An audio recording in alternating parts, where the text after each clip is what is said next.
Malam ini saya ingin menyampaikan bahwa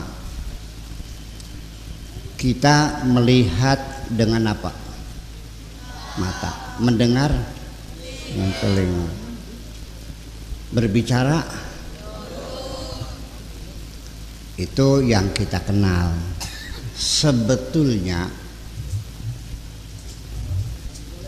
kita melihat itu bisa melihat dengan pikiran, bisa melihat dengan hati, bisa melihat dengan mata, dan bisa melihat dengan ruhani.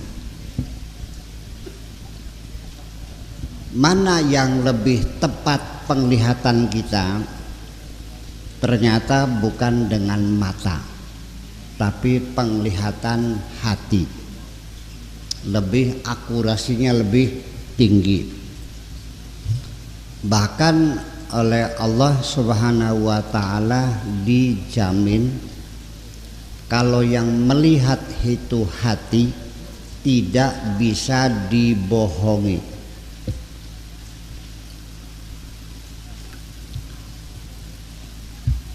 Kata Tuhan mengatakan di dalam Al-Qur'annya, maka dzabal fuadu ma ra'a. Tidak bohong apa yang dilihat oleh hati. Hati kita tidak bisa ditipu. Hati kita bisa melihat yang sebenarnya. Akurasinya dijamin, Allah yang menjamin. Kalau kamu melihatnya dengan hatimu, maka penglihatanmu tidak bisa dibohongi. Akan tetapi ketika melihatnya dengan mata, sering nggak anak-anak melihat sesuatu ternyata tidak betul penglihatannya? Sering nggak mata kamu kebobodok? Pernah nggak melihat orang yang kelihatannya kayak orang alim, orang soleh, ulama besar, ternyata penipu? Pernah nggak? Ini mata yang melihat.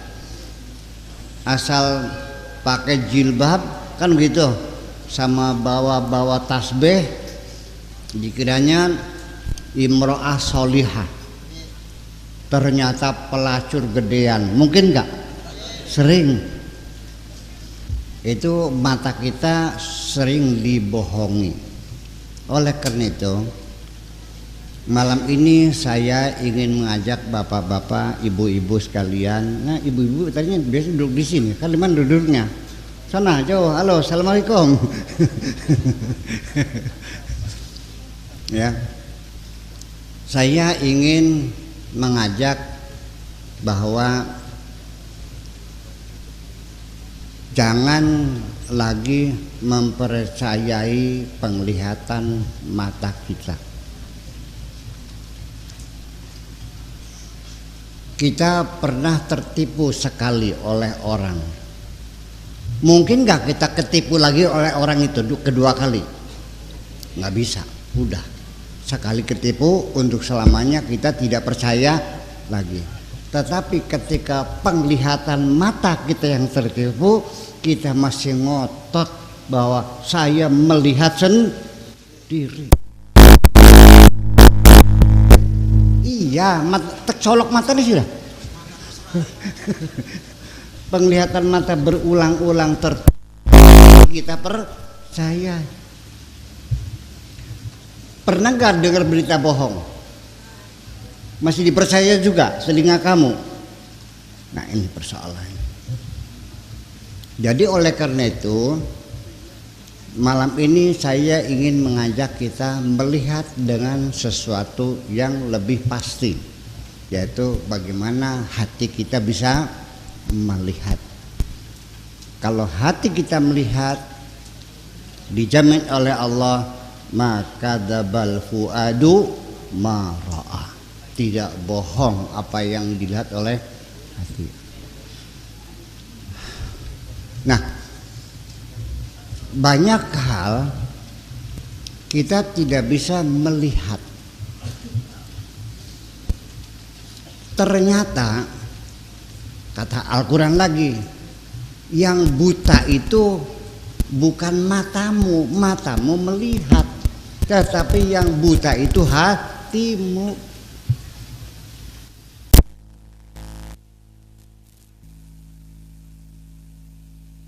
Lakin ta'mal qulub allati fis sudur.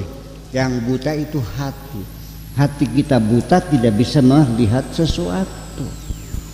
Itulah makanya ketika kita hidup di dunia mencari kebenaran-kebenaran hanya mengandalkan penglihatan mata, maka kita selalu tertipu. Udah paham? Oke. Nah, sekarang apa yang kita lihat adalah manusia sekitar kita. Manusia sekitar kita ada yang baik enggak? Yang jahat ada enggak? Yang jujur? Yang tukang bohong? Yang suci? Yang tukang melacur? Bisa enggak dilihat dengan mata kejujuran orang? Bisa lihat dengan mata, dilihatnya dengan hati. Bisakah kesolehan orang dilihat dengan mata? Nggak bisa. Dengan apa melihatnya? Dengan hati. Ya. Kita hati dulu. Nanti ada yang lebih canggih lagi. Ruhani kita yang melihat. Ya. Nah, bapak-bapak dan ibu-ibu sekalian, kita melihat nih wajah ini. Kalau kita melihatnya dengan mata, maka yang terjadi pasti kita umpamakan kita melihat seorang perempuan yang cantik jelita, 1, 2, 3, 4, 5, 6, 7, 8, 9, 10, 11, 12 orang.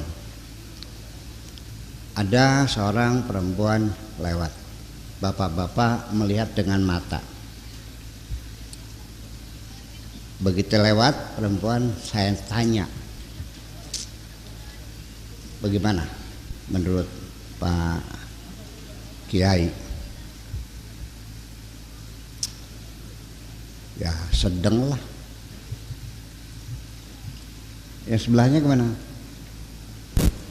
Ya lumayan tenimbang di sepak jaran mah. Yang satunya lagi gimana? Jelek.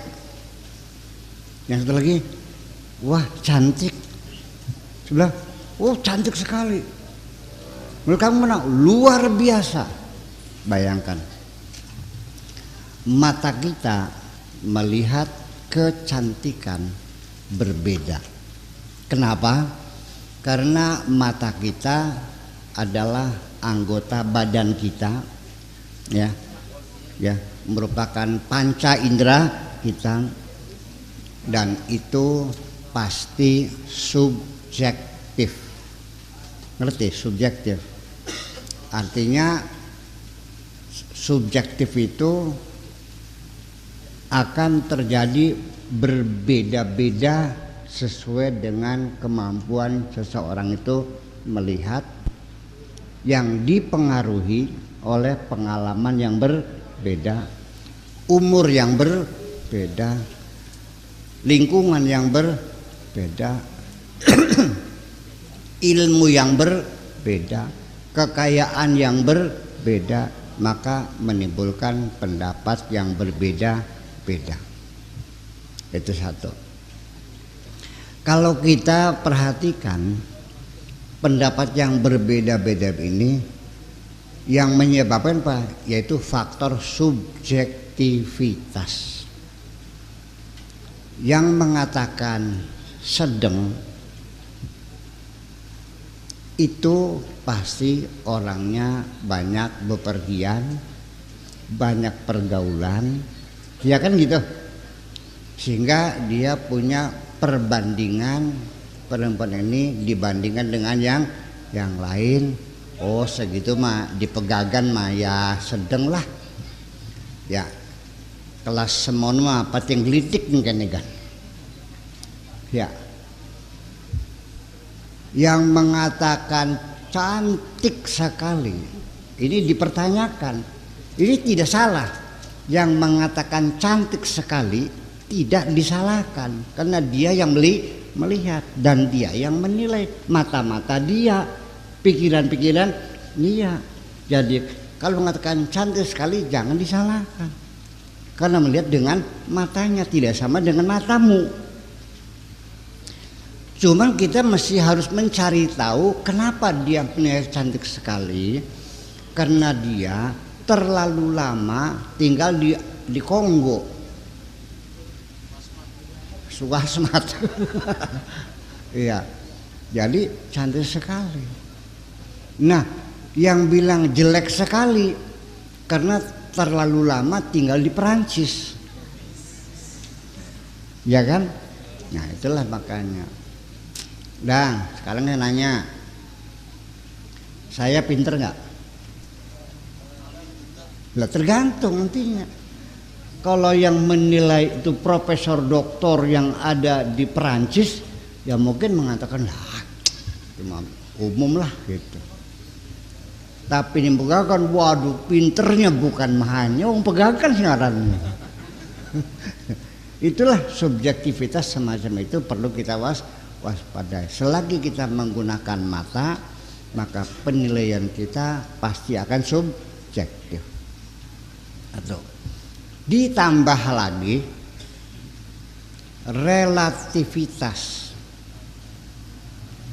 kenisbian kecantikan, bahwa sampai sekarang belum ada patokan duga sekian ukuran yang pasti yang cantik itu bagaimana ngukurnya, tidak ada ukurannya. Betul nggak? Sekalipun pada waktu pemilihan Miss Universe, apa Miss Universe itu? Ratu kecantikan dunia. Itu setiap saat ada pemilihan. Dan itu jurinya itu adalah orang-orang ahli semuanya, kaliber dunia. Kemudian aturannya ada. Jadi poin-poin kriteria-kriteria yang menjadi bahan penilaian ada 3. Nih, saya tahu. Ada 3 kolom penilaian. Itu disebut dengan triple B. Triple B. B itu behavior, tingkah laku, sopan santun, penampilan, behavior. Kemudian yang kedua brain, kecerdasan otaknya. Yang ketiga baru beauty, kecantikannya. Yang behavior ukurannya adalah bagaimana cara dia berjalan, ya, apa jalannya digasruk dah, ya, apakah matanya tilang-tilong barangkali, apa digeol-geol, ya kan begitu. Nah, cara berjalan yang paling bagus seperti jalannya entong. Tahu entong? Ketawa lu kayak berubah itu gitu, ya, kayak jalannya entong. Oke, itu dari sisi behavior. Ada ukuran standarnya. Kemudian dari ukuran brain, kecerdasan, pengetahuan bahasanya, pengetahuan umumnya, kita geografis, sejarah, antropologi, semuanya kecerdasannya. Jadi bukan hanya cantik aja. Ratu kecantikan dunia itu bukan hanya cantik bodinya saja, bukan hanya wajahnya saja, tapi juga otaknya cerdas, perilakunya juga bagus, ya, dan juga begitu kepada beauty ada ukurannya. Pinggangnya berapa senti, bokongnya berapa senti, buah dadanya berapa senti, ukuran alis dengan hidung berapa senti, bibirnya, semuanya ada. Begitu lengkapnya aturan-aturan untuk menilai kecantikan. Tetapi nyatanya begitu dewan juri merekam, ternyata berbeda pendapat. Banyak terjadi setelah keputusan ini yang menang, banyak yang protes. Lah, sampai saya sendiri pernah, nggak tahu lupa tahun berapa, orangnya orang color, ya orang apa namanya, berkulit coklat bukan putih, orang Afrika, bibirnya lebar, cangkep mulutnya lebar, rambutnya keriting begitu, kok bisa jadi sama. Nah, jadi walaupun ada itu hanya sekedar mendekati, tidak ada ukuran yang pas. Nah, itu kecantikan yang zahir. Nah, kalau kecantikannya kecantikan batin yang disebut dengan aura, yang disebut dengan nur dan cahaya, yang disebut dengan sima, ya, disebut dengan apa lagi? Banyak kali istilahnya, aura, sima, nur, cahaya. Tentu melihatnya tidak dengan mata. Oke. Ini anak-anak di sini dan ini orang tua pasti tidak sama. Anak sing pesek,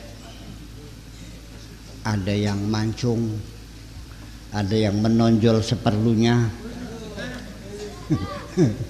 kan ada yang bulat, ada yang lonjong. Nah, semua ini terlepas dari bentuk kecantikan yang relatif itu, ada kecantikan inner beauty, kecantikan dalam yang disebut dengan aura, dengan nur, dengan cahaya. Bapak-bapak pernah nggak melihat muka orang? Kenal juga enggak? Baru pertama kali ketemu, tapi kok hawanya nyemengit, tidak menyenangkan. Pernah nggak? Nah, berarti nyambung nih. Pernah nggak ketemu sama orang kok wajahnya cakep banget, ukuran hidung sama seperti kita, wajah sama, tapi mengagumkan, menyejukkan hati, kita senang, bahkan sampai kita merindukan. Pernah nggak begitu? Nah, apa itu? Nah, itulah namanya nur, cahaya yang bersinar dari wajah seseorang sebagai pantulan. Jadi nanti yang namanya cakep tuh bukan ukuran hidungnya, tapi the inner beauty, kecantikan yang ada di dalam diri kita. Nah, ini dengan wajah yang ceria, wajah yang cerah, yang menyejukkan, wajah yang damai, wajah yang menyenangkan, ini berkaitan dengan kenyamanan hidup kita, di mana saja dihormati orang, betul nggak? Kita dimuliakan orang, dalam berbisnis juga kita dapat peluang-peluang yang lebih banyak, hubungan dengan rezeki, dengan pergaulan dan sebagainya, karena kita membawa wajah yang cemerlang semacam itu. Paham? Oke. Pengen beli mengkonon? Pengen nggak? Oke. Pengen tahu ilmunya? Kira-kira wajahmu cemerlang, yang bercahaya, bersinar. Saya ingin menyampaikan banyak, tapi yang penting-penting aja dulu. Pertama, kalau ingin engkau tampil wajahmu menyenangkan, kalau orang wajahnya menyenangkan, itu namanya rai yuni kembang. wajah Yuni kembang. Kalau yang nyemengit nyebelin tuh kena juga enggak kok, tapi kok nyebelin banget bukannya, namanya Yuni kentut. Kena juga enggak ya. Kepengen enggak Yuni kentutnya dibuang diganti dengan Yuni kembang? Satu, banyak berwudu. Kenapa? Cahaya kita dengan wudu. Wudu itu asalnya dari wada'ah. Wudu itu dari wadu'a, wada'ah. Artinya bersinar, cahaya. Awas. Wudu itu adalah maknanya cahaya. Dari kata wada'ah. Jadi orang yang sering berwudu, udah lagi aja lah, minimal sehari berapa kali wudu? Berapa? 6 kali. 5 kali. Oh, katanya bayangan dengan 6. Ya. Kenapa? Kita tinggal di Pegagan, di pinggir jalan bypass, sebelah situnya jalan tol. Knalpot berderu mengeluarkan timah hitam, angin muter-muter membawa debu-debu. Pengen tahu? Lihat mobil saya, taruh pinggir jalan, 4 jam kemudian lap pakai tangan, debu semua sini. Betul nggak? 4 jam itu debu semua. Wajah kita sama nggak? Sama. Jadi supaya mobil itu cemerlang juga sama, mesti dilap, dibersihkan sehari minimal 2 kali lah. Tapi karena wajah kita dari kulit ini akan lebih banyak melekat debu-debu yang berterbangan ini, maka sehari 5 kali. Di samping juga untuk membersihkan wajah kita dari debu dan kotoran, itu secara ruhaniyat juga akan bisa membersihkan kotoran-kotoran yang di luar kulit ini.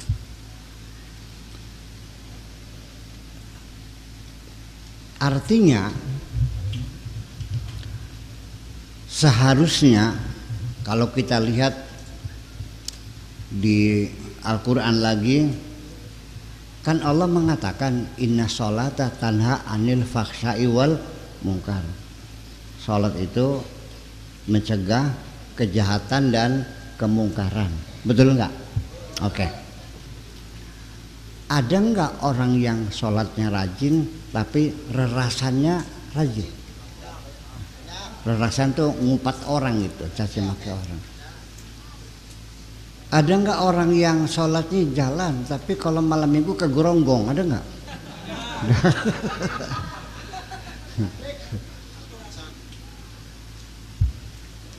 Sholatnya rajin tapi rentenir juga. Udah. Kadang-kadang nyopet juga, koruptor juga, rajin sholat tapi tukang ngambilin duitnya rakyat kan gitu. Ada kan? Jadi di mana janji Allah itu? Padahal setiap hari muka kita dicuci, mulut kita dibersihkan, hidung kita dibersihkan, telinga dibersihkan, lipatan-lipatan tangan semua dibersihkan. Kenapa tidak ada pengaruhnya terhadap perilaku kita? Ya itulah makanya saya ingin menyampaikan melalui wudhu ini kita maknai wudhu ini bukan hanya membersihkan zahir tapi membersihkan batin kita, yang kira-kira anggota badan kita yang kita bersihkan ini kira-kira mampu melaksanakan segala perintah Allah dan bisa meninggalkan segala larangan Allah. Begini, memang tangan, kuping, telinga, kaki, ini adalah anggota badan. Yang menggerakkan itu adalah hati kita, ya enggak? Yang nyuruh mukul orang kan hati kita, ya kan gitu. Yang melirik-melirik sama cewek hati kita juga. Nah, kenapa selama ini perintah hatimu tidak ditaati oleh anggota badanmu? Sudah tahu besok ujian, kok malam ini ada orkes Oma Irama, kok ditinggalkan pelajarannya malah nonton dulu? Betul enggak? Sudah tahu ada pengajian di Pesanul Muhajirin, ada uran tunggal, hati mah kepengen, tapi kenapa kaki mau melangkah ke sana? Nah, itulah makanya anggota badan kita ini kita komandoi, kita perintahkan 5 kali supaya komandan ini berwibawa, sehari mengeluarkan instruksi kepada anggota badan kita bersamaan dengan melaksanakan wudhu. Kalau menang silahkan coba, barangkali saja ada manfaatnya. Kenapa mulut kita dicuci tapi masih juga mengupat orang lain, menjelek-jelekan orang lain?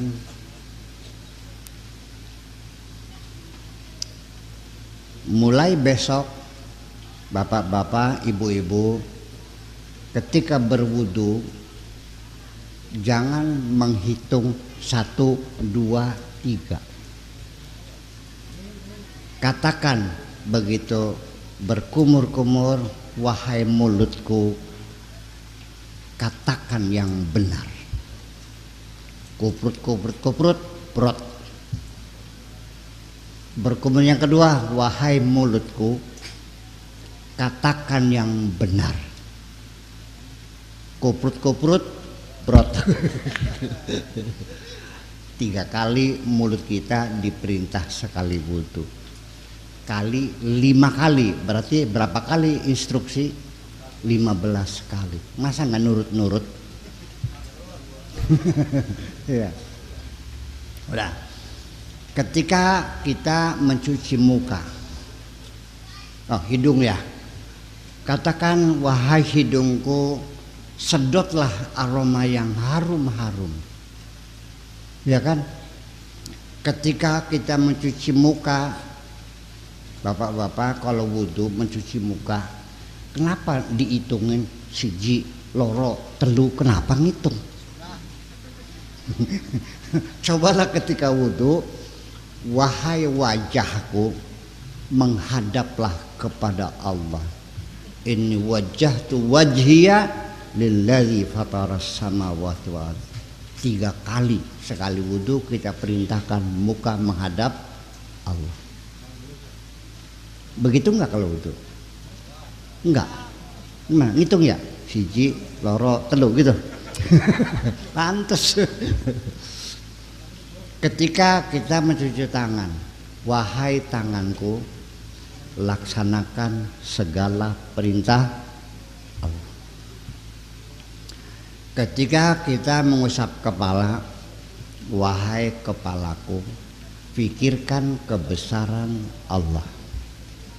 Dan ketika kita mencuci kaki, wahai kakiku, melangkahlah di jalan Allah. Terus setiap hari kita komandoi anggota badan kita, insya Allah yang tadinya binal lama-lama insya Allah nurut. Amin. Nah, itu wudhu di samping untuk pembinaan ketaatan kita kepada Allah, juga wudhu itu akan menimbulkan sinar yang cemerlang yang kita rasakan. Melihatnya tidak dengan mata, Pak, dengan hati kita. Saya bisa membedakan perempuan yang cantik jelita, pipinya diamplas di skincare di sana setiap hari, ya kan, pakai shadow, pakai maskara, alisnya tebal, ya kan gitu, pakai lipstiknya Yves Saint Laurent, oke. Tetapi kalau orang itu tidak pernah berwudu, busem, tidak cerah. Tapi kalau orang yang tiap hari berwudu, sekalipun orangnya hitam, hitam manis. Kalau hitam manis itu pandang tak jemu. Anak-anak nggak paham lagu hitam manis pandang tak jemu, ya. Belum lahir kamu ya. Nah, artinya kita bisa sadar orang yang biasa berwudu wajahnya lain, bagian ireng nggak ngincel nok. Iya, ada aura yang bisa kita rasakan. Itu. Wes paham? Gitu. Nah, kalau bisa lebih dari 5 kali itu mau bersama sholat aja, ya kan gitu. Syukur-syukur ya jam 10 kan bis subuh, jam 10 wudu. Nanti zuhur ya wudu, nanti jam 2 ya wudu lagi, tambahan gitu. Wudu daim juga mungkin anak-anak belum bisa ya, tapi yang sering-sering saja. Semakin sering kita berwudu, semakin menimbulkan kecemerlangan dalam aura kita itu. Yang kedua adalah qiyamul lail, bangun tengah malam. Itu juga akan membawa aura yang indah di wajah kita. Tetapi nanti begini, tengah malam juga coba dibiasakan bangun malam, tapi di ruangan yang jangan terang benderang. Biasakan kulit kita ini mendapat bagian penting di malam hari dengan di ruangan yang gelap itu. Karena energi gelap juga sama ya, membantu penyinaran cahaya kita. Itu. Nah, kemudian yang ketiga yaitu adalah kesabaran. Orang yang hatinya sabar, wajahnya menyedap enggak, sedap enggak? Orang kalau pogal, temperamen, ya matanya melotot-melotot aja. Bukan seorang perempuan, ibu-ibu nih, pakai maskara, pakai shadow, tapi mulutnya cemberut aja, cakep enggak? Atau sedang marah-marah, melotot-melotot. Orang lagi melotot-melotot, cakep enggak mukanya? Enggak. Jadi kesabaran hati ini juga sama membuat wajah kita menjadi ceria. Artinya bahwa kesenggol dikit ya udah jamak aja lah, ya kan gitu. Ada tangga utang janjinya seminggu, ternyata sampai 2 minggu belum bayar, punten belum ada, ya udahlah sabar. Ajar Raiki, nyaman kelihatannya, enak, nggak marah-marah, nggak, sabar orangnya. Orang yang penyabar itu juga membawa aura wajah yang nyaman dilihatnya. Percaya nggak? Bisa merasakan nggak? Bukan dengan matamu, tapi dengan hatimu melihat.